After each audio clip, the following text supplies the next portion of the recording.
Tidak hanya itu, beliau juga belajar ilmu bela diri. Artinya apa? Dari segi kepahaman beliau tentang kondisi struktur tubuh manusia itu sangat paham sekali. Ya, beliau ahli bela diri, paham sekali dengan harmoni gerak manusia, gitu kan. Apalagi beliau punya background engineer juga, gitu ya. Jadi banyak, masya Allah. Jadi ini suplai ilmu yang luar biasa, basic ilmu yang luar biasa, sehingga beliau sangat layak sekali untuk merisetkan keilmuan ini. Apalagi kemudian cita-cita beliau adalah bagaimana keilmuan ini menjadi bagian yang menguatkan kaum muslimin nantinya ke depan, insya Allah. Dan beliau adalah seorang mujahid yang bercita-cita mati syahid. Sama-sama kita doakan semoga Allah Ta'ala berikan hadiah itu kepada beliau di wafat beliau kemarin, dan semoga Allah Ta'ala berikan tempat terbaik di sisi Allah Ta'ala. Amin ya rabbal alamin. Baik, ini Haris Mujahid. Kemudian saya lanjutkan ya. Perjalanan keilmuan beliau, Ustaz Haris Mujahid rahimahullah ta'ala. Kalau basically ya, fisik beliau sendiri. Jadi kalau kondisi tubuh beliau sendiri itu memang beliau ini dari keluarga memang terkenal sering sakit-sakitan. Bahkan sampai sudah berkeluarga pun beliau juga sakit-sakitan gitu ya. Ini diantara hal yang juga kemudian memotivasi beliau untuk bisa survive ya. Bisa sehat sempurna, bisa betul-betul aktivitas normal gitu ya. Tanpa kemudian terganggu dengan sakit-sakit tersebut. Kemudian setelah itu beliau belajar banyak ya. Ada diantaranya ada yang masuk kita sering sebut dengan Tibbun Nabawi ya. Ada bekam, itu sampai belajar ke Malaysia. Kemudian ada terapi lintah. Termasuk beliau juga yang mengawal-awal merumus modernisasi ilmu lintah di Indonesia ya. Banyak pelatihan lintah itu yang saat ini dijalankan, dan itu mayoritasnya alumni dari pelatihan yang juga beliau jalankan dulu. Kemudian setelah itu ada Fasdu ya, terapi sangat lebah, Yumeho, kiropraksi ya, Kai ya, herbal dan lain sebagainya.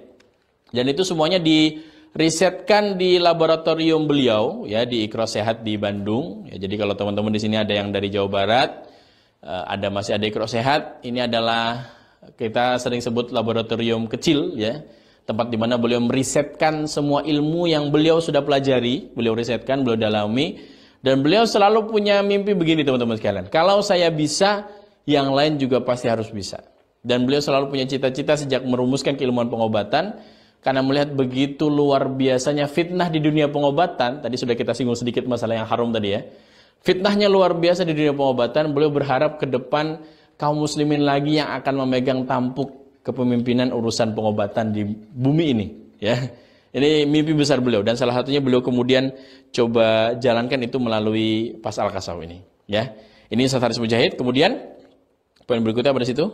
Nah, kemudian dirumuskan gitu ya, sampai kemudian lahirlah ilmu Pas Al-Kasaw. Ini adalah proses kristalisasi dari riset selama lebih dari 15 tahun ya di perjalanan beliau. Dan dulu namanya belum pas ya. Namanya dulu pernah Haris Method, pernah Sakadaek, ya bahasa Sunda, artinya terserah gitu ya. Jadi nama terapinya itu Sakadaek, terserah. Oh ya, nama terapinya apa Pak? Terserah, gitu. Yang penting sembuh, nah, gitu ya. Kemudian pernah medical hacking, ya dan seterusnya. Nama-namanya macam-macam. Dan sebelum PAZ juga pernah pengobatan akhir zaman pakai J ya. Sampai kemudian ketemu dengan teman-teman di Klaten. Nah ini ya. Bapak Ibu mungkin mengenal kok ini tiba-tiba nomor rekening transfernya ke Pak Bilal gitu ya, Haryanto Bilal. Ini aja salah satu tim Klaten. Lalu kemudian kalau Bapak Ibu yang sudah teman-teman sudah dapat modul ya, di modul di sambutan ada penulis namanya Anjrah Adisusanto. Nah, ini dua sosok yang mengawal perjalanan pelatihan PAS ini kemudian jadi sampai hari ini teman-teman bisa nikmati secara online ya. Dua orang ini yang mengawal itu. Ketemu dengan orang ini kemudian lahirlah nama Pas Al-Kasaw itu. Ya, sampai kemudian berjalan sampai hari ini pelatihannya. Nah ini teman-teman ya, itulah kenapa kemudian juga kantor PAS Pusat itu dialamatkan ke Klaten. Jadi memang jadi setelah di akhir hayat beliau, rahimahullah, beliau memasrahkan semuanya urusan pelatihan dan seterusnya kepada tim di Klaten semuanya. Oke, kita lanjut ya teman-teman ya. Ini sekilas biografi beliau. Nah ini gambaran kelas PAZ perdana. Jadi setelah namanya jadi PAZ, ini pelatihan perdananya di Masjid Al-Aqsa Klaten. Silakan perhatikan teman-teman ya, suasana belajar. Ini Masya Allah. Ini peserta di sini nih teman-teman sekalian. Ini mayoritasnya juga orang sakit, ya. Sebagiannya memang datang statusnya sebagai pasien, itu di terapi. Sebagiannya memang peserta belajar, gitu ya. Dan cara mereka belajar adalah modulnya tidak selengkap modul yang teman-teman sekarang dapatkan, ya. hanya 3 lembar fotokopian. Kemudian cara mereka belajar adalah hanya melihat cara Ustadz Haris menterapi langsung. Ya, jadi Ustadz Haris tidak menyampaikannya secara detail runtut ini kenapa kok diginikan dan seterusnya. Jadi orang itu hanya bisa ngelihat gitu. Ini ada sesak napas, ini ada salah kejepit, udah gini. Nah gini ya, gitu. Jadi betul-betul belajar itu hanya bisa nyaksikan tanpa paham ini sebenarnya kenapa digituin, kenapa. Masya Allah ya. Sampai hari ini teman-teman sekalian ini luar biasa. Teman-teman di online ini, sudahlah kemudian video ini ya, atau live streaming ini, nanti kalau teman-teman, saya yakin tahu saya nanti biasanya akan dikasih akses untuk nonton siaran ulangnya gitu ya, biasanya begitu. Atau kalaupun tidak, teman-teman bisa pause ya, misalnya sekarang nih, teman-teman kemudian ada hajat atau keperluan yang belum bisa dialihkan, di pause dulu, nanti kemudian tinggal di play lagi, insya Allah masih bisa dilanjut ya. Itu baru dari segi pelatihan online-nya saja ya, live streamingnya. Belum kemudian setelah itu nanti teman-teman akan dapat masuk akses ke member pass ya, rumah online kita ya. Di situ teman-teman nanti dikasih sebanyak sekali video pengayaan, mulai dari penjelasan dan seterusnya, nanti banyak sekali nanti akan dipandu. Belum kemudian teman-teman selama 21 hari akan didampingi oleh Pastrooper, kita manggilnya para alumni pelatihan PAS dengan Pastrooper ya teman-teman ya. Senior yang sudah berpengalaman menterapi ribuan orang dan akan mengawal proses belajarnya Bapak Ibu ya, prakteknya juga dan seterusnya secara online selama 21 hari ya. Dan tidak hanya itu, kita punya agenda kopdar lewat Zoom dan seterusnya lah, macam-macam ya. Dan itu semuanya bisa diakses teman-teman sekalian. Jadi hari ini Masya Allah, program belajar itu luar biasa mudah sekali di PAS Al-Kasau ya. Luar biasa sekali. Ini kelas PAS perdananya seperti ini. Baik. Nah, sekarang lalu apa bedanya PAS dengan pengobatan lain? Nah, kalau kita bicara menjemput kesembuhan, ya, menjemput kesembuhan. Kan kita mengenal banyak sekali varian terapi ya, teman-teman ya. Ada yang kemudian varian terapinya itu dengan bentuk menyarankan olahraga rutin, teratur gitu. Harapannya kalau olahraganya rutin, teratur, badannya sehat. Nah, biasanya kalau sudah ada saran olahraga rutin, biasanya ada suplemen nanti gitu ya, yang akan ditawarkan. Lalu kemudian ada yang kedua juga, caranya adalah dengan memakan atau meminum yang bisa melakukan detoksifikasi racun ya, membuang racun dalam tubuh. Biasanya di dunia herbal-herbalan ya. Ini sering sekali di sini. Harapannya kalau tubuh itu terdetoksifikasi ya, dibersihkan dari racun, harapannya nanti jadi sehat gitu ya. Ada juga kemudian yang ikhtiarnya adalah dengan pakai obat-obatan ya, dikasih obat. Tujuannya adalah ya sederhananya lah, virus, bakteri apanya mati gitu ya. Harapannya kalau virus bakterinya mati, nanti badannya jadi sehat. Ada juga dengan program diet, milih-milih betul makanan ya. Bahkan sampai ada yang berpindah dari awalnya pemakan segala jadi hanya pemakan yang hijau-hijau gitu ya, vegetarian ya. Harapannya kalau makannya bisa pilih-pilih, nanti badannya juga jadi sehat. Ada juga yang terapinya bentuknya dengan terapi pikiran gitu ya. Entah dengan hipnotis atau dengan apalah energi dan seterusnya macam-macam ya. Ini terlepas dari masalah ada yang berbau syirik atau tidak gitu ya. Tapi ada yang modelnya seperti itu. Harapannya dengan pikiran yang lebih stabil, kemudian orang itu badannya sehat. Nah, pas ada di mana? Pas ada di poin 6. Ya, pas berpikir bagaimana caranya menjemput sehat dengan cara apa? Mengkalibrasi rangka tubuh kita, ya. Mereposisi, bukan reposisi ya. Meluruskan, menstabilkan lagi posisi rangka tubuh kita. Ini pasal kasau teman-teman sekalian, ya. Barangkali sudah ada yang mantan pasien di sini atau pernah lihat YouTube-nya PAS, pasti sedikit banyak pasti tahu ya. Nah, dari mana kemudian kesimpulan sampai ke situ didapat? Nah, teman-teman sekalian, kita akan belajar sekarang. Ada 5 fundamental PAS Al-Kasau. Ya, ada 5 fundamental PAS Al-Kasau. Wah, ini gambarnya pas sekali ya, jadi 5 ya. Rompinya juga keren itu ya, seperti yang saya pakai. Nah, boleh dipesan di Budiapur. Wah, pecizapnya juga bagus ya. Saya dikode sama kameramen ini ya. Pecizapnya juga bisa dipesan untuk bapak-bapak tentunya ya. Untuk ibu-ibu juga boleh, belikan untuk suaminya, boleh ya. Yang pertama apa teman-teman sekalian? Nah, yang pertama adalah Al-Quran dan Sunnah sebagai sumber inspirasi. Oke, saya disclaimer dulu di slide berikutnya. Nah, inspirasi di sini, silakan ini dibaca baik-baik teman-teman ya, adalah bagian dari perjalanan riset Ustadz Haris Mujahid Allahyarham. Ya, ini bukan tafsir ayat, bukan makna baru ayat atau hadis. Ya, jadi ini sifatnya hanya mengambil inspirasi. Nanti setelah ini kita akan sampaikan contoh-contohnya. Kenapa penting saya sampaikan di awal, teman-teman sekalian, masalah bahwa ini sifatnya hanya mengambil inspirasi, karena tidak sedikit kemudian masalah ayat-ayat ini kemudian jadi bahan hujatan ya terhadap pas Al-Kasau ya. Ada yang kemudian mengatakan bahwa ini jualan ayat lah dan seterusnya. Enggak, teman-teman sekalian. Perjalanan riset keilmuan Ustaz Haris Mujahid itu tidak terlepas dari inspirasi-inspirasi yang beliau dapatkan dari ayat maupun hadis. Sehingga bagian ini tidak mungkin kita hilangkan karena ini historis ya. Dan ini bagian dari perjalanan beliau meriset keilmuan. Tapi sekali lagi kita tekankan ini perjalanan riset beliau. Artinya kalaupun nanti setelah ini saya akan tampilkan beberapa contoh ayat dan hadis gitu ya. Itu bukan berarti kemudian itu makna hadis hayatnya begitu, bukan. Tapi adalah cara Ustadz Haris memaknai itu. Kemudian diambil dijadikan bahan riset. Nah seperti itu. Bisa dipahami teman-teman ya. Beda rasanya ya, beda ya. Ini bedakan ya posisinya antara mengambil inspirasi dengan menafsirkan baru. Nah tentu berbeda. Nanti kita akan bahas ya. Nah diantaranya teman-teman sekalian contoh ya. Contoh ini surat At-Tin ayat 4 ya. Allah Ta'ala di sini berfirman, laqad khalaqnal insana fi ahsani taqwim. Manusia itu sudah diciptakan dalam bentuk yang sebaik-baiknya ya. Nah di sini teman-teman di antara poin yang sering juga ditekankan Ustaz Haris berkaitan dengan sempurnanya manusia itu adalah bahwa manusia itu sempurna itu sampai namanya benda canggih. Sederhananya beginilah, boleh ke saya aja langsung ya. Biar nggak kebanyakan di ayat nanti malah jadi dikiranya kita nafsirin ayat ya. Sekali lagi inspirasi ya.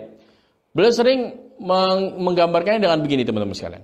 Kira-kira yang namanya canggih itu yang bagaimana? Saya kasih misal dua opsi mobil ya, kendaraan. Yang satu rusak. Dua mobil ini sama-sama rusak nih, dua mobil sama-sama rusak. Yang satu dia harus dibongkar apa, ganti mesin apa dan seterusnya udah dulu gitu kan. Baru kemudian bisa jalan. Dengan yang satu sekali tendang, gitu. Kita tendang sekali atau digeblak sekali, langsung jalan. Pertanyaan saya kira-kira, canggih mana antara mobil yang satu? Yang satu di antara dua ini. Yang satu dipukul sekali langsung jalan, yang dua harus dibongkar-bongkar baru bisa jalan. Kira-kira yang satu atau yang kedua teman-teman? Yang paling canggih menurut teman-teman sekalian. Oke ya, mayoritas kita pasti akan sepakat. Semakin simple, semakin sederhana, semakin mudah, tinggal push sekali gitu ya. Dan kemudian masalahnya beres, itu menunjukkan semakin canggih sesuatu itu. Betul ya teman-teman ya. Nah ini hal yang kemudian direnungi oleh Ustaz Haris. Inspirasi yang beliau dapatkan. Sekali lagi ini kacamata sudut pandang Ustaz Haris. Bukan dari makna surat At-Tin ya. Bisa dipahami teman-teman ya. Ini bukan makna surat At-Tin, tapi ini adalah inspirasi yang didapatkan oleh Haris Mujahid. Nah ini menarik sekali. Ini contoh nih teman-teman sekalian. Contoh lain. Saya geser ke ayat berikutnya. Ke lain ya. Nas yang lain. Ini contoh nih. Nah. Ini ada dalil hadis Nabi SAW yang menyampaikan tentang 3 jenis pengobatan. Nabi SAW mengatakan asyifa'u fi thalathah. Kesembuhan itu ada dalam 3 hal. Kata Nabi. Fi syartoti mihjam. Sayatan bekam. Au syarbati asal minum madu. Atau kayyatin binar. Atau kai ya dengan api. Kai itu menempelkan besi panas ya teman-teman ya. Nanti kalau ada yang penasaran terapi kai itu gimana sih? Ya coba cari aja di Google ya atau cari di YouTube silahkan ya. Jadi di YouTube terapi kai itu seperti apa gitu. Cari aja ya. Nanti akan kelihatan orang menempelkan besi panas. Nah teman-teman sekalian, hadis ini kan bercerita tentang 3 hal ya. Wa ana anha umati anil kai, tapi di akhir hadis tadi Nabi SAW katakan saya melarang umatku berobat dengan kai. Maksudnya larangan di sini beberapa larangan itu sifatnya kadang tidak sampai pada haram ya teman-teman ya, tapi lebih kepada tahdzir, kehati-hatian agar orang itu tidak sembarangan. Apalagi kalau nempelkan besi panas ya, kalau dia sembarangan bisa malah zalim sama temennya kan gitu kan ya. Nah ini kemudian kehati-hatian di situ. Nah bagi Haris Mujahid, nah sekali lagi ya, ini kemudian jadi inspirasi beliau untuk belajar 3 hal ini. Beliau belajar bekam, tadi sudah kita sampaikan sedikit. Belajar bekamnya bahkan sampai ke Malaysia, teman-teman sekalian, ya, sampai ke Malaysia. Kemudian setelah belajar bekam, tapi ini yang menarik nih, semangat Haris Mujahid, bagaimana kemudian apa yang beliau punya itu harus manfaat di tengah umat. Apa yang beliau lakukan teman-teman sekalian? Alih-alih kemudian ilmu bekam itu beliau hanya nikmati sendiri secara profesional, gitu. Artinya buka layanan bekam, jadi ahlinya bekam dan seterusnya gitu. Tapi beliau kemudian justru memilih untuk menyebarkan ilmu bekam ini. Prinsip beliau selalu, kalau saya bisa kenapa yang lain enggak? Yang lain juga pasti bisa. Kemana beliau sebarkan itu? Beliau sebarkan di Belanda. Masya Allah Bapak Ibu. Dari kisah ahli waris beliau, jadi di Belanda itu waktu beliau datang, awal-awal itu rumah bekam hanya ada 2. Beliau wafat tahun 2020 kemarin, ya. itu ahli bekam atau rumah bekam di Belanda itu ada lebih dari 200. Dan mayoritasnya adalah alumni dari seminar beliau, bekam. Jadi alih-alih kemudian itu jadi profesional khusus beliau gitu ya. Artinya tidak dibuka umum, biar orang terapi ke saya aja lah. Orang nggak perlu belajar tahu caranya gimana. Yang penting orang belajar terapi ke saya aja lah, bayar ke saya gitu ya. Tapi beliau justru memilih untuk, udahlah, yang lain juga pasti bisa. Udah belajar aja sendiri. Jadi gitu. Termasuk di pas ini pun juga begitu Bapak Ibu. Alih-alih kemudian ini disimpan di beliau sendiri, tapi beliau bagaimana kemudian keresahannya, gimana orang yang lain pun juga bisa merasakan seperti yang beliau rasakan. Ini menarik ya di Ustadz Haris Mujahid. Itu bekam. Kemudian madu, teman-teman sekalian. Madu itu Masya Allah. Beliau bahkan sampai pernah membuang 1,5 ton madu. Buang loh. Kenapa? Karena beliau beli ternyata ini asli tapi palsu, gitu ya, aspal ya. Sampai akhirnya kemudian beliau riset, cari gitu kan, cari betul-betul produsen yang itu memang betul-betul menjaga aslinya madu mulai dari sumbernya. Akhirnya sampai kemudian ya beliau bikin produk sendiri. Coba dilihat di slide ya, ada produk madu Iqra ini, Iqra Honey. Ya, ini nanti bisa dipesan di pastor juga. Ini insya Allah digaransi aslinya mulai dari hulu sampai ke tangannya teman-teman semuanya. Ya. Dan Ustadz Haris selalu sampaikan ya di panggung saat beliau masih hidup, beliau nyampaikan bahwa yang Bapak Ibu bayar adalah bukan madunya. Madunya gratis, kata beliau ya. Yang Bapak Ibu bayar adalah biaya untuk merawat kemurniannya. Ya. Gitu ya. Silakan nanti dipesan di pastor. Sampai begitu tuh perjalanannya, teman-teman ya. Kemudian kai juga begitu, dipelajari kemudian beliau praktekin. Tempelin besi panas, dan seterusnya. Sudah? Berhenti sampai di situ? Tidak, teman-teman sekalian. 3 hal ini juga nanti akan menjadi landasan beliau. Kemudian beliau merumuskan sendiri, Bapak Ibu. Ini jadi inspirasi beliau. Lagi-lagi, sekali lagi ya. Ini bukan memaknai hadisnya. Tapi dari isyarat hadis ini, kemudian beliau coba risetkan sendiri versinya hadis Mujahid. Apa yang beliau lakukan teman-teman sekalian? Dari 3 pilihan pengobatan yang disebutkan Nabi di hadis ini, ada isyarat menarik. Ada syarbati asal, minum madu. Sesuatu yang dimasukkan ke tubuh. Beliau kemudian kategorikan, oh ini berarti masalah inputan. Gitu ya. Kemudian ada apa tadi kalimat Nabi SAW? Sayatan bekam, ya, sayatan bekam. Ini juga mengeluarkan sesuatu, mengeluarkan darah kotor kan? Ini berarti masuk kategori outputan. Nah, kemudian kai ini diantara fungsinya teman-teman sekalian, selain kemudian dia kalau dulu memang seringnya ini ditujukan untuk menutup luka gitu kan ya.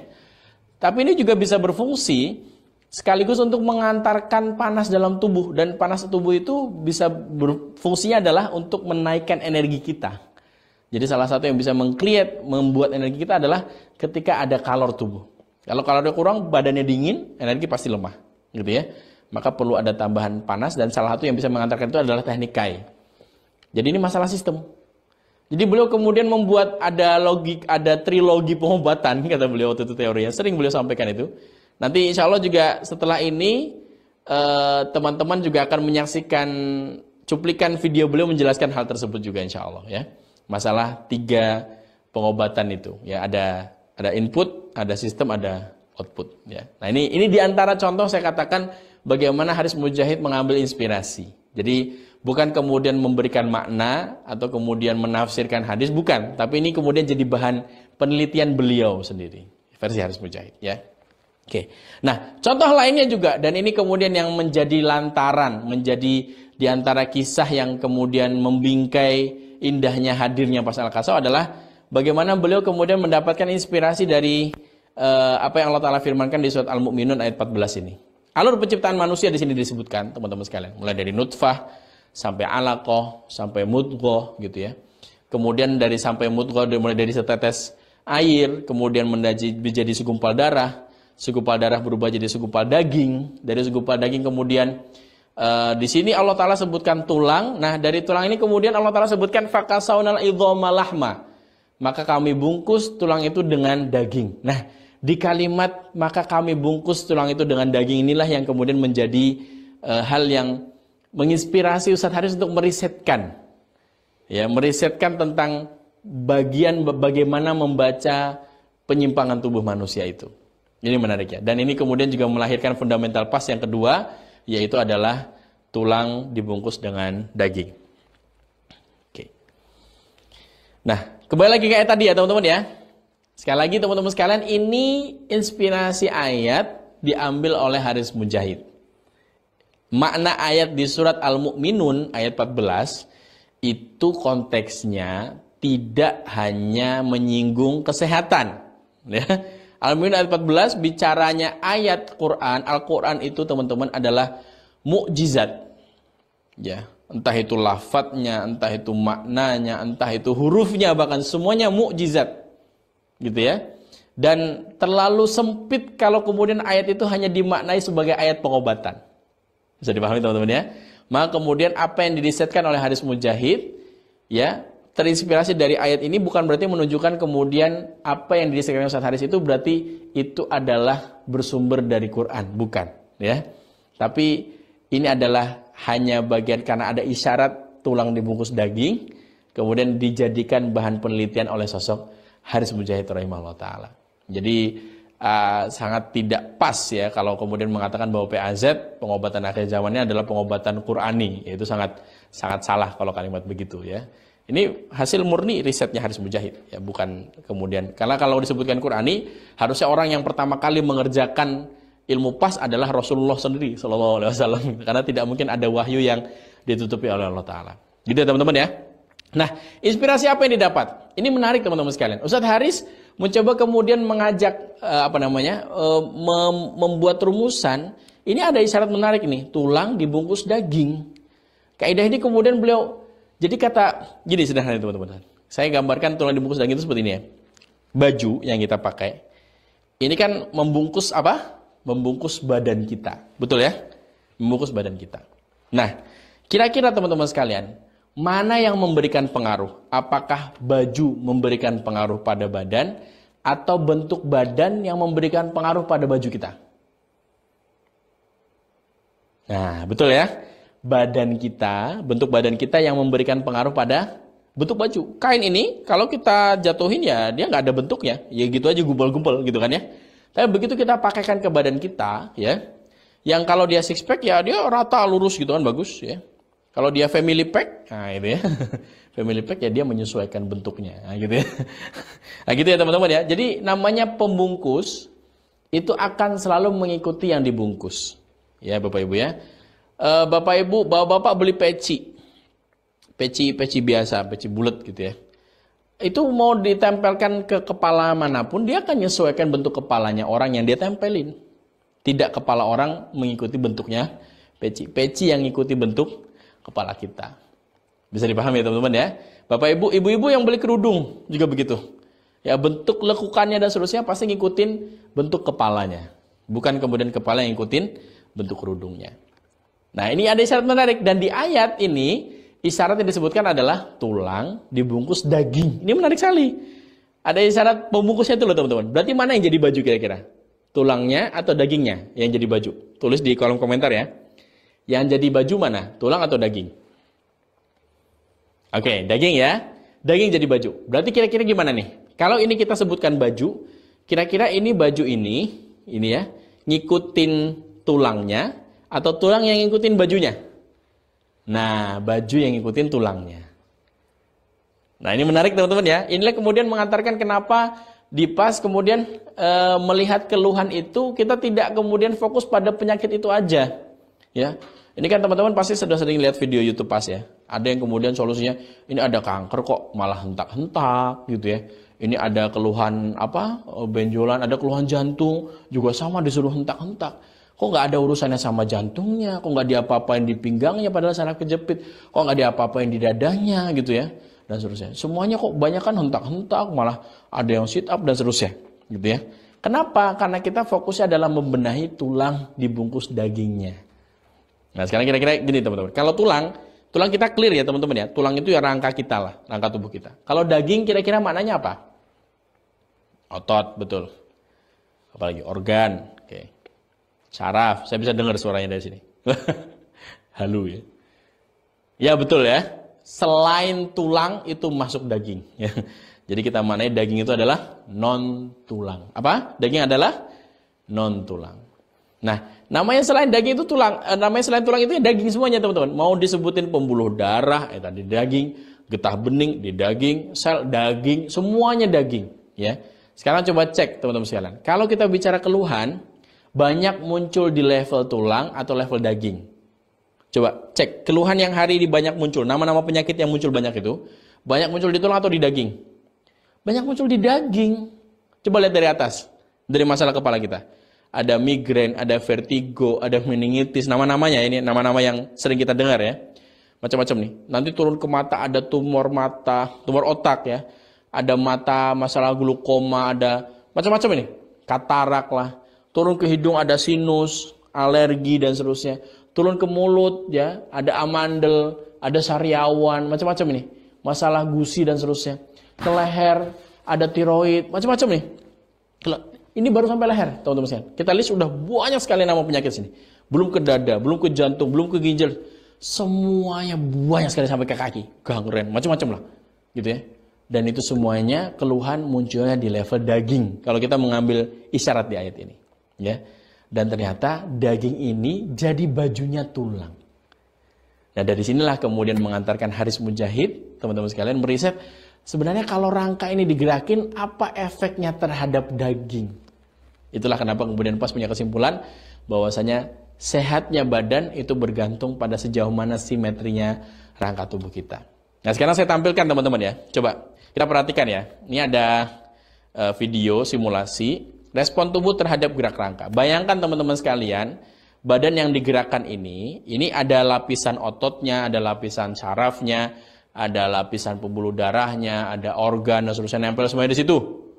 Nah, begitu dia bergerak, digerakin, apalagi yang digerakkan adalah poros tengah. Jadi kalau panggul ini poros tengah kita ya, badan kita ya. Makanya kalau kita gerakan pinggul itu kan badan bergerak ya. Tulang belakang juga jadi porosnya gitu kan sampai ke kepala. Nah, begitu digerakkan dia, semua badan bergerak. Nah, bayangkan itu di situ ada otot-otot yang menempel, ada organ-organ ya. Nah, semuanya pasti akan ikut bergerak, teman-teman sekalian ya.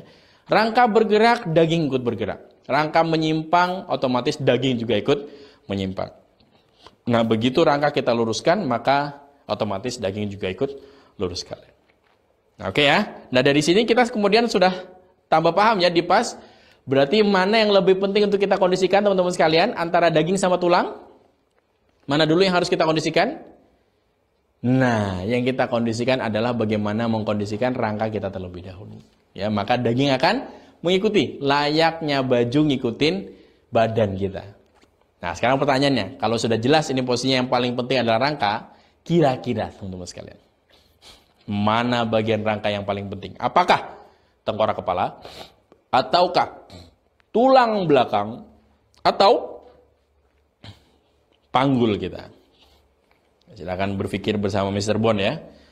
Bagian mana rangka yang paling penting? Silakan dijawab teman-teman sekalian. Tulis di kolom komentar. Oke, sudah? Sudah tulis semua ya? Oke, dan jawabannya adalah deng, ya, jawabannya adalah tulang ekor sebagai rajanya. Ya, nggak ada pilihannya Ustadz. Ya betul ya, memang sengaja kita tidak buat pilihan ya, biar Bapak Ibu dan teman-teman semuanya tetap fokus. Nah, gitu ya. Tulang ekor sebagai raja ya teman-teman sekalian. Dari semua itu Ustadz Haris mengatakan bahwasannya ini semua titik pusatnya adalah bagaimana mengkondisikan tulang ekor itu. Karena tulang ekor ini menjadi rajanya tubuh kita. Kenapa begitu teman-teman sekalian? Lagi-lagi ada inspirasi dari sunnah. Sekali lagi ini bukan kemudian jadi menafsirkan hadis. Sekali lagi tidak ya. Tapi dari kalimat Nabi ini kemudian menginspire Ustadz Haris Mujahid, kemudian beliau meneliti, yang beliau merisetkan bagaimana posisi kedudukan tulang ekor itu terhadap tubuh kita. Ya, ini menarik sekali. Nabi SAW mengatakan di hadis ini, seluruh bagian tubuh anak Adam kalau sudah mati dia akan musnah dimakan bumi, kecuali apa? Tulang ekor. Bahkan Nabi katakan darinya lah ia diciptakan dan darinya lah ia dibangkitkan kembali. Ini menarik teman-teman sekalian. Sehingga posisi tulang ekor itu luar biasa sekali. Tulang ekor itu kan kalau kita posisikan ya, dia kan berada di posisi center tubuh kita ya. Boleh diatur kamera disesuaikan ya. Jadi kan dia posisinya ada di, mohon maaf, di area atas dubur kita. Kan posisinya ada di sekitar sini ya, di tengah-tengah sini. Nah bayangkan kalau dia terlalu masuk teman-teman sekalian. Kalau tulang ekor terlalu masuk, ini saya masukin ya. maka otomatis badan kita akan doyong ini. Kira-kira ini seimbang nggak? Nggak seimbang ya. Lihat, begitu dia masuk, dianya yang masuk, semua badan ngikutin, nggak seimbang. Ya. Apalagi kalau saya apa namanya? Kita tonjolin ya, kita keluarin gitu ya. Saya dorong keluarin gitu ya. Sama badan juga langsung ngikutin nih. Masukin, keluarin. Dia jadi titik center tengah keseimbangan tubuh kita. Kalau kita posisikan di tengahnya, jadi dia seimbang dan dia akan menyeimbangkan tubuh kita. Bisa dipahami teman-teman ya? Ini jadi isyarat menarik ya. Lalu kemudian jadi kesimpulan menarik dari sosok Haris Mujahid, Allah yarham. Ya, tulang ekor dan sebagainya aja. Nah, apalagi kemudian ditambah datanya teman-teman sekalian. Pernah dengar gak Bapak Ibu? Orang yang lumpuh seketika setelah dia jatuh terduduk. Jatuh duduk langsung lumpuh, gak bisa jalan. Sering dengar kan? Atau yang hilang ingatan dan keluhan lainnya. Setelah jatuh terduduk tiba-tiba black out. Ya, blank dia. Gak ingat apa-apa. Ya, kemudian setelah itu habis jatuh terduduk tiba-tiba badannya gampang lemas. Ya, gak bisa stabil tubuhnya. Gampang hilang keseimbangan dan seterusnya. Sering sekali kita dengar itu. Itu berarti menunjukkan apa? Posisi tulang ekor kita ini, teman-teman. Kalau begitu dia jatuh keduduk gitu ya. Ini akan mengganggu sistem tubuh kita keseluruhan mulai dari atas sampai ke bawah. Ini luar biasa sekali teman-teman. Dan jurus-jurus di PAS ya, karena kita cepatnya gerakan ya teman-teman sekalian. Semua jurus PAS itu tujuan utamanya adalah bagaimana mengkalibrasi, mengembalikan netralnya posisi tulang ekor itu. Nah di 2 hari ini teman-teman akan belajar banyak tentang itu. Ya. Baik teman-teman sekalian. Ini ya. Dan ini semuanya akan melahirkan fundamental yang keempat Bapak Ibu, teman-teman semuanya. Yaitu bahwa PAS tidak mengenal nama dan jenis penyakit. Di PAS kita hanya mengenal ada kendor, kenceng, melintir, atau kombinasi. Nah ini menarik ya teman-teman ya. Hanya ada mengenal ini saja. Dari mana kemudian kesimpulan hanya kendor, kenceng, melintir, kombinasi? Nah ini penting. Kenapa kita kemudian tidak mengenal nama penyakit? Sekarang begini teman-teman sekalian. Ini ya, kita belajar dari sini ya. Ini belajar dari sini nih. Ini contoh penyakit terkenal versi PAS ya. Contoh, 1. Keluhan migrain. Menurut PAS apa? Melintir ya. Yang kedua, keluhan asam urat. Menurut PAS apa teman-teman sekalian? Ini melintir hanya di area ankle kaki. Asam urat teman-teman, ini penyakit di antara penyakit yang unik ya. Sering orang kemudian menyalahkan bahwa asam urat itu adalah masalah di apa? Masalah di makanan. Betul kan? Masalah di makanan. Tapi uniknya adalah orang asam urat itu ya, sama-sama dia 2 orang nih makan emping gitu ya. Emping, jeruan atau apapun yang jadi pemicunya seringnya ya. Tapi kok yang satu bisa sakit kakinya, yang satu enggak. Kan gitu kan ya? Dari sekian banyak orang yang makan emping, tidak semuanya kemudian kena asam urat. Itu berarti apa teman-teman sekalian? Masalah utamanya bukan pada sumber asupannya. Berarti masalahnya memang pada dirinya sendiri. Nah yang unik lagi di asam urat, seringnya orang keluhan asam urat itu hanya mengeluhkan 1 kaki. Bukan 2 kakinya. Ada juga yang dua-duanya. Tapi biasanya berawal dari 1 kaki dulu. Ini kan tambah unik lagi nih. Apalagi kemudian begitu ngukur apakah dia kena asam urat atau tidak, yang dicek justru dicoblos di tangannya, darah di tangan yang dicek. Padahal yang sakit di kaki, ya gitu kan. Jadi, wah serba dilematis lah ya, orang asam urat ini. Dan menurut PAS apa? Itu masalah melintir aja di ankle kakinya. Beresin melintirannya, nanti akan ngalir lagi darah lancar, asam urat hilang sendiri. Ya, dan itu sudah dengan izin Allah Ta'ala banyak dibuktikan oleh teman-teman yang menderita itu. Kemudian keluhan GERD, menurut PAS apa? Kenceng area dada bawah. Keluhan usus buntu, menurut PAS apa? Melintir. Saraf kejepit, menurut PAS apa? Melintir. Prostat menurut PAS apa? Ini kenceng melintir. Orang nggak bisa buang air kecil, teman-teman sekalian. Buang air kecil sedikit-sedikit nyisa gitu ya, sakit ya. Kenceng melintir. Beser menurut PAS apa? Kendor melintir ya. Kemudian darah rendah menurut PAS apa? Kendor badannya, lemes. Alergi debu, kenceng dada atas. Darah tinggi, kekencengan.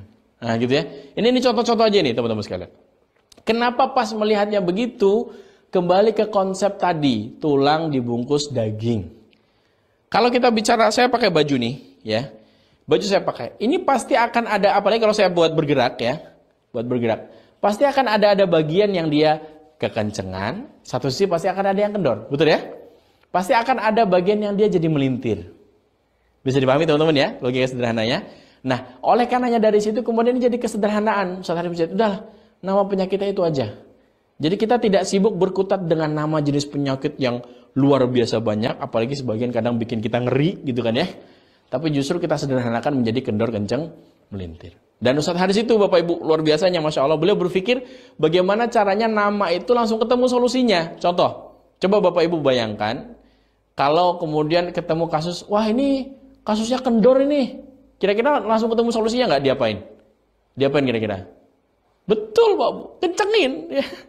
Wah ini melintir ini, ya udah dipelintir balik kan gitu kan, melintir ke kanan, melintir ke kiri ya gitu ya. Jadi nama itu langsung di desa Ustadz Haris, gimana caranya? Nama itu pun juga langsung ketemu solusinya. Ini harus mujahid rahimahullah ta'ala. Gitu ya teman-teman ya. Nah sekarang kita lanjut teman-teman sekalian. Kita lanjut ya. Melintir itu gimana sih? Nah ini ya. Ini sederhana ya, gambaran aja melintir. Ini kalau kita boleh gambarkan, ini di modul juga ada. Tubuh A ini adalah postur normal. Ya. Simetri semuanya. Lihat titik tengahnya dia simetri. Sedangkan tubuh B ini adalah posisi melintir. Nggak seimbang kanan dan kirinya. Kira-kira kalau secara non pas, ada di luar pas, keluhan di tubuh B ini ada berapa banyak penyakitnya teman-teman sekalian? Banyak sekali. Lihat dari tanda panah itu. Ada masalah pundak, nanti bisa jadi frozen shoulder nama istilahnya gitu ya. Atau kemudian ada masalah bonggol paha, ada masalah lutut, kena osteoporosis dan seterusnya. Tidak seimbangnya badan akan memicu banyaknya muncul keluhan penyakit. Maka solusi utama yang harus kita selesaikan apa teman-teman sekalian? Simetrikan rangkanya, badan akan ngikutin, daging ngikutin, maka semuanya akan normal dengan sendirinya. Ya, ini versi pas. Maka di pas penyakit hanya ada berapa tadi? Hanya ada 4. Kendor, kencang, melintir atau kombinasi. Nah, sekarang teman-teman sekalian, apa yang bisa menyebabkan terjadinya itu semuanya? Nah, kendor, kencang, melintir ini, Bapak Ibu sekalian, teman-teman sekalian, para peserta yang dirahmati Allah Ta'ala, adalah proses penyesuaian tubuh. Terhadap apa? Ya terhadap semua kondisi yang terjadi di fisik tubuh kita. Dan kondisi kendor kencang melintir ini bisa terjadi bahkan sejak dari bayi masih dalam kandungan ibunya. Ya. Atau bahkan ketika dia masih dalam posisi usia balitanya. Atau bisa juga terjadi karena akumulasi dari aktivitas di usia dewasanya. Oke, sekarang saya beranjak ya. Contoh, pada kandungan sampai kelahiran teman-teman sekalian. Misal contoh, Bapak Ibu sering dengar ada orang yang dia bayinya dalam janin, ibu ya, bayinya dalam janin itu sungsang, tahu ya? Atau melintang bayinya, tidak simetri, ya, melintang atau sungsang. Sering dengar begitu? Nah, sekarang kita baca pakai kaidah tulang dibungkus daging, teman-teman ya. Rahim wanita, rahim ibu, itu posisinya ada di mana? Perut bagian bawah kan, ya. Rahim pasti ada ototnya. Otot-otot rahim nempel di mana teman-teman sekalian? Nempel di panggul. Di panggulnya ibu. Panggulnya ibu. Maka kebayang teman-teman ya, begitu panggulnya ibu ini dia tidak simetri, ada pelintiran ya, ada tarikan hanya ke salah satu sisi, atau dia pernah terjadi eksiden, kecelakaan dan seterusnya, pasti akan mempengaruhi kondisi si rahim. Bisa dipahami teman-teman ya? Yang akan menjadikan ada anak yang terlilit tali pusang lah, plasenta previa gitu ya. Atau kemudian bayi nggak bisa masuk panggul padahal sudah jadwalnya keluar gitu misalnya ya, sudah mulus kok ini nggak segera masuk panggul dan seterusnya, macam-macam keluhannya. Nah ini teman-teman sekalian, ini sudah potensi kendor kencang melintir pada ibu yang menjadikan masalah pada kandungannya. Belum lagi di proses kelahirannya teman-teman sekalian, ini nanti pengaruhnya ke bayi. Coba umumnya lahiran, apalagi di kita ya, di kita umumnya kelahiran itu kan dilakukan dalam posisi apa? Berbaring kan? Berbaring ini teman-teman sekalian, resiko kompresi tekanan pada bayi itu begitu besar. Coba ini kalau misalnya ada bidan yang hadir seterusnya pasti paham ini ya. Atau orang yang pernah menemani persalinan pasti paham. Coba, ibu kalau berbaring, ibu mau melahirkan, dia kan pasti akan diminta apa? Untuk mengejan, ya, mengejan. Gitu kan. Tujuannya apa? Dorong bayi dari perut. Suruh keluar, ya kan? Lewat jalan keluarnya nih. Oke. Nah masalahnya adalah begitu dia mengejan itu teman-teman. Dia mengejan itu, dia tidak hanya mengencangkan perutnya, tapi dia juga sedang mengencangkan jalan lahirnya bayi, bawah perut. Coba aja praktik di rumah kalau nggak percaya. Coba ngejen sekarang. Itu pasti kerasa tidak hanya kencang di perut, tapi juga jalan bawahnya perut. Apa yang terjadi sehingga kalau boleh dikatakan bayi itu dilema gitu ya. Ini saya sebenarnya disuruh keluar apa disuruh masuk sih ya gitu ya. Mengejan ini kok saya dari perut didorong, tapi kok begitu sampai ke bawah jalannya sempit gitu kan, karena kencang juga. Akhirnya apa yang terjadi? Di posisi inilah kenapa banyak bunda kita, ibu kita yang kelelahan dan kehabisan tenaga. Sampai akhirnya ada yang divakum, dan divakum itu sampai ada ekstrim, kadang sudah tidak mengabaikan lagi sisi kemanusiawian gitu ya. Tarik sembarangan. Akhirnya pasti berpotensi pada bayi, fisik bayi lemah, Bapak Ibu. Apalagi kemudian jalan lahirnya sudah bukan lewat jalan normal, lewat sesar. Operasi itu bagian dari solusi, teman-teman sekalian. Tapi kalau sesar ini kita jadikan sudah gaya hidup, bahaya hidup kita ini, Bapak Ibu. Dia solusi, tapi kalau bisa kita jadikan seperti layaknya skoci aja. Kita lakukan kalau perlu. Kalau kapalnya sudah nggak bisa dipakai, baru kita pakai skoci. Ya, ini hari ini Bapak Ibu lihat, perhatikan masalah di kita. Ya, bahkan urusan sesar ini sudah pada titik apa? Dia sudah sampai pada titik lifestyle, gaya hidup. Orang kemudian sudah mulai ngejar tanggal cantik lahiran. Coba bayangin. Ya, ngeri ya? Itu sudah jadi lifestyle Bapak Ibu. Asal bedah perut, luar biasa. Masalahnya adalah ke bundanya. Tidak hanya ke bundanya, ke bayinya. Dia tidak melewati sunatullahnya dalam proses kelahiran itu. Ya. Jalan lahirnya sudah Allah Ta'ala siapkan. Dipaksa lewat ini. Padahal tidak ada masalah apapun. Gitu ya. Saya pada titik itu. Nah teman-teman sekalian, ini kegelisahan yang juga difikirkan oleh Haris Mujahid. Sehingga beliau sampai merisetkan keilmuan dan hadir yang namanya Pas Maryam. Ini keilmuan di kelas upgrading. Teman-teman yang menyaksikan atau ikut pelatihan online ini nanti bisa tanya ke admin ya kalau ada yang penasaran dan pengen ikut kelasnya. Kita bahas kupas banyak di sana masalah bagaimana kemudian Ustadz Haris menggali inspirasi dari kisahnya Maryam ya, kemudian diambil, dirisetkan oleh beliau, kemudian jadi keilmuan, yaitu kemudian alhamdulillah dengan izin Allah menjadi bagian dari solusi kelahiran hari ini. Ya sudah ratusan kelahiran, bahkan mungkin sudah menyentuh angka ribuan bisa jadi ya. Kelahiran yang ditangani dengan metode PAZ, dan alhamdulillah Allah Ta'ala berikan banyak kemudahan ya, dan kemudian keberhasilan dengan berbagai macam kasus yang luar biasa, Masya Allah ya. Dan ini juga di awal perjalanannya Ustadz Haris pun merisetkan keilmuan ini di kurang lebih 100 kelahiran teman-teman. Beliau catatkan teorinya dan seterusnya sampai kemudian jadi keilmuan di Pas Maryam ya. Ini lagi-lagi cita-cita beliau bagaimana mengawal generasi, mulai dari hulunya, sumber lahirnya generasi itu aman. Nah ini luar biasa sekali. Kemudian, ini usia, ini di kandungan ya teman-teman ya. Kemudian pada balita teman-teman sekalian, umumnya kondisi fisik bayi itu, umumnya kendor lemah. Terbukti ketika kita taruh di kasur ya, lahiran ya, ini bayi taruh di kasur, balita ya, bawah 5 tahun. Itu pasti badannya lemes, ya, kakinya ngepleh, buka semua kan gitu kan ya. Tangan juga lemes dan seterusnya. Gak kuat ya. Kemudian ketika dia sudah mulai beranjak usianya, mulai dari baru lahir, kemudian 1 bulan, 2 bulan dan seterusnya itu, pasti dia akan mengalami prosesi gerakan, mulai guling badannya, mulai mengkurep gitu ya, mulai coba mengangkat badan, mulai dia merangkak, mulai merayap, merangkak sampai rambatan gitu ya, sampai kemudian bisa berdiri berjalan. Kebayang nggak sih Bapak Ibu, teman-teman, ada tarikan-tarikan badan, daging yang terjadi saat gerakan-gerakan itu. Kadang juga ada jatuhnya, ya kan ya? Nah, tubuh bayi itu seperti perlu dispuring ya, bahasa di bengkelnya ya. Kita perlu luruskan, kita perlu kuatkan Bapak Ibu. Coba sekarang pertanyaannya, gimana cara nguatin badannya bayi? Cara nguatinnya kan selalu, gimana coba caranya? Apakah hanya diberi asupan? Nggak, nguatin fisik loh, nguatin fisik. Ngelatih fisik dia gimana caranya? Apakah kita suruh ikut fitness? Nggak mungkin kan? Bayi ikut fitness? Nggak mungkin ya. Gimana caranya? Solusinya pakai bedong. Coba kembali ke slide. Kembali ke slide, Mas. Bedong. Bayi ketika di bedong, ini solusi yang hari ini pun juga masih menjadi Masya Allah ya. Di beberapa keilmuan itu justru jadi hal yang dilarang lah, bahkan tidak dianjurkan, tidak diperbolehkan dengan alasan yang kadang nggak masuk gitu. Coba Bapak Ibu lihat, bayi itu kan badannya lemes ya, balik ke saya lagi ya Mas.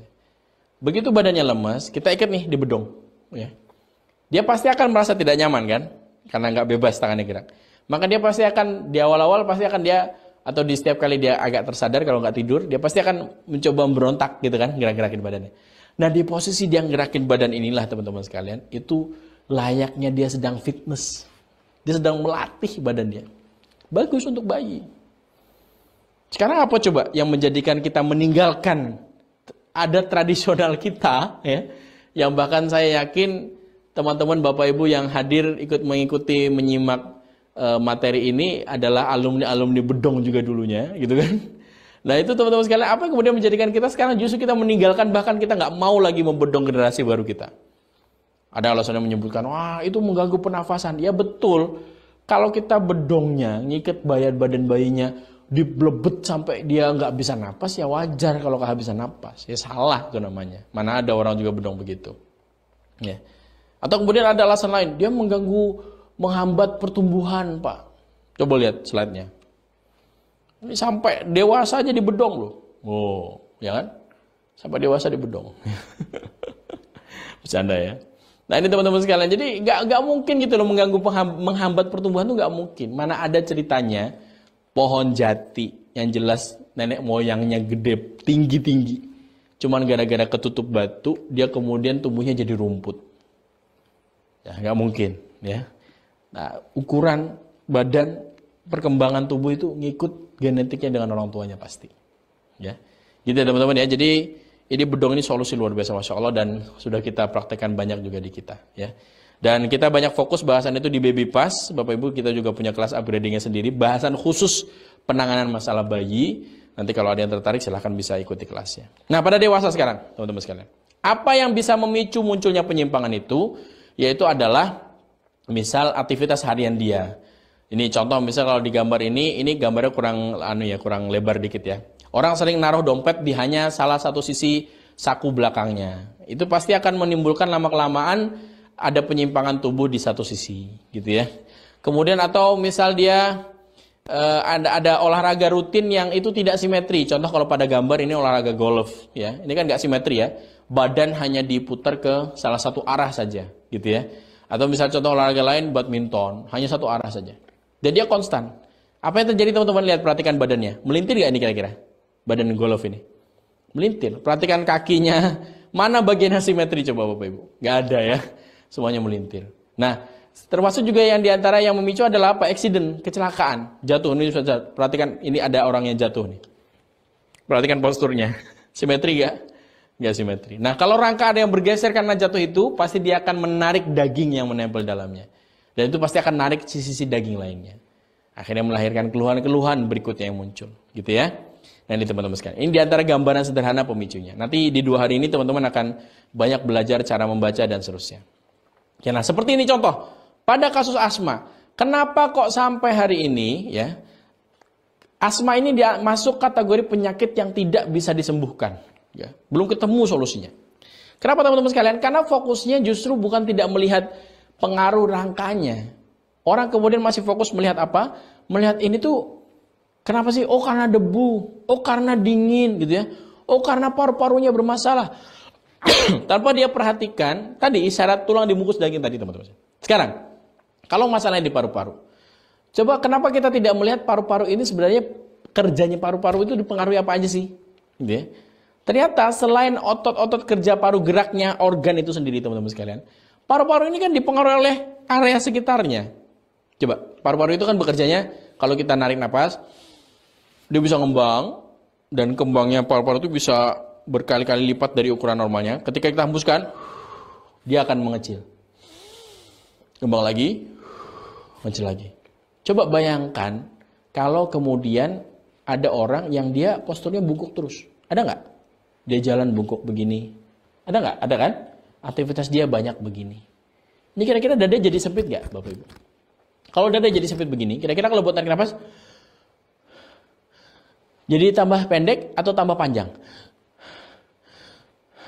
Sempit. Ya. Kalau nafas yang diambil, oksigen yang dihirup gak bisa maksimal banyak, maka otomatis pasti akan mempengaruhi kualitas darah kita, supply, ya, nutrisi ke seluruh tubuh. Pasti bermasalah. Ya. Endingnya